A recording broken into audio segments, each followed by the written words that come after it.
we hebben een bijzondere uitzending van Pauw en Witman vanavond. Die is namelijk geheel gewijd aan dit boek dat vandaag is uitgekomen van Kees van Seur, de historicus. En het heet Juliana en Bernhard en het gaat over het huwelijk. Is het niet heel bijna gênant om in zulke privézaken te duiken? Ja, dat is nu eenmaal het lot van de historicus. Dan moet je ook geen geschiedenis studeren. Of er sprake was van echte liefde toen hij haar leerde kennen. En wat was daarop zijn antwoord? Dat hij voor 10% van haar gehouden heeft en voor 90% zag hij het als een challenge. En wat was de challenge? Nou ja, om van haar dus een koningin te maken en een vrouw van de wereld. De challenge was niet om van zichzelf een belangrijke prins te maken? Nou, hij had altijd zijn eigen belang wel dichtbij. Ik denk dat zeker in die tijd en in dat soort kringen... Ja, dat het helemaal niet zo belangrijk was of er sprake was van liefde. En dat het ook vrij normaal was dat als dat huwelijk dan niet zo goed was... dat althans de man, dat man zijn fortier buiten de deur zocht. Daar werd niet zo moeilijk over gedaan. Het was toch ook een vrouw die pas op latere leeftijd trouwde... omdat zij nog wel in de liefde geloofde?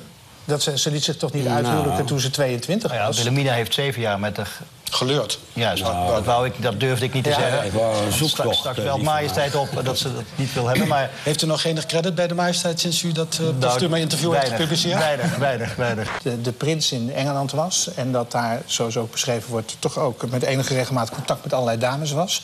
U heeft het over een dame Penelope Aitken. Ja, Pempy.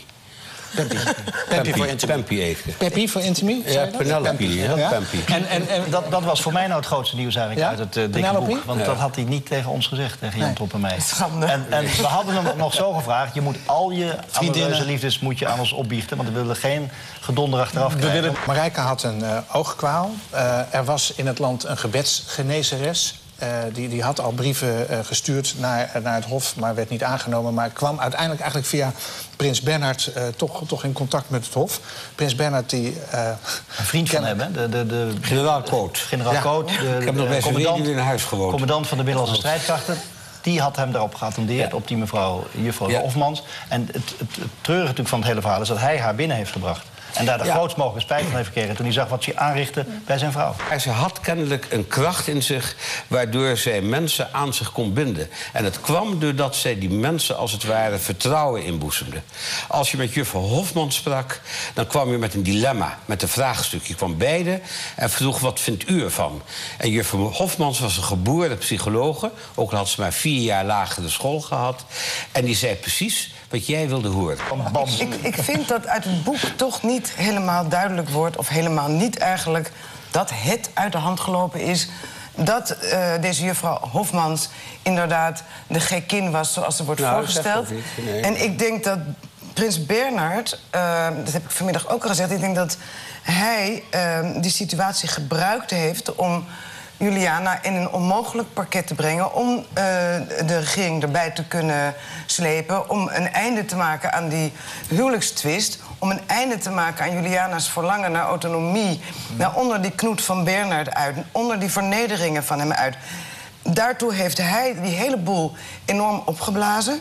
De kern van de zaak is toch haar ontzegd. Dat Nederland werd geregeerd door een staatshoofd... die zich liet beïnvloeden in belangrijke en toenemende mate... door een gebedsgenezeres. Dat zeggen jullie? Nee, dat bewijst dat boek. Nee, dat bewijst dat boek helemaal En dan is het toch niet. Terecht dat Van Seur concludeert... dat het maar goed is dat Bernhard dat heeft laten lekken naar de Spiegel... omdat het daarmee op de agenda is komen staan. Van Seur heeft geen enkel bewijs in zijn boek voert hij aan...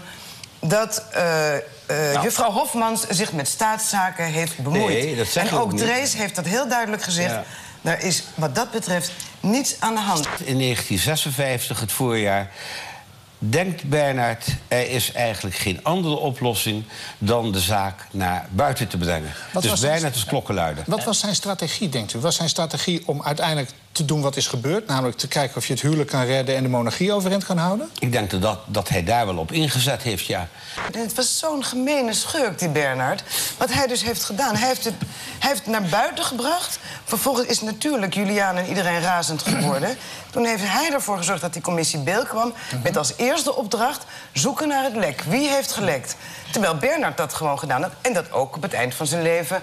toegegeven heeft. Het gaat natuurlijk ook om dat hele geleven op Soestdijk... dat ontwricht werd door een moeder en een echtgenote... die lid was van een secte. Daar komt het op neer. Ze was 7 jaar lang lid van de secte en het werd van kwaad tot erger. Ja, dat kun jij wel neerzeggen, maar ik heb mij vingers lam geschreven, 400 pagina's, om uit te leggen dat die invloeden wel waren.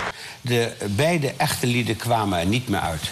Dus er moest een gezinsbemiddelaar komen. En dat gebeurde in de vorm van de commissie Beel. Die hadden een mediator, bestaande uit 3 oudere heren, die dan moesten bemiddelen in dat huwelijk.